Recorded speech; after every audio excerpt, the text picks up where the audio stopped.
Le foot amateur, des terrains inondés cet hiver, le froid, le vent, comme souvent des reports de matchs répétés cet hiver sur la Côte d'Opale.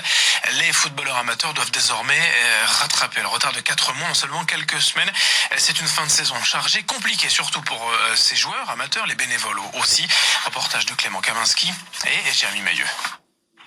Pour les 55 seniors de l'US Marais de Guînes, c'est un entraînement moins physique que d'habitude. Le club compte beaucoup de matchs à rattraper dans les différentes équipes. L'entraîneur doit préparer ses hommes pour jouer maintenant plusieurs matchs par semaine jusqu'à la fin du championnat. Sa crainte est de manquer de joueurs sur certaines rencontres. Alors, on va arriver dans ces périodes, s'il y a des matchs en jour férié ou en semaine avec 3 équipes, c'est vrai que ça fait peur quand même d'avoir au moins de pouvoir aligner 3 équipes seniors les jours fériés ou on va dire en pleine semaine. Faut pas oublier qu'on est en football amateur, ça reste un loisir, on joue en district et c'est vrai que on a l'impression que c'est vrai qu'on est dans un rythme professionnel, quoi.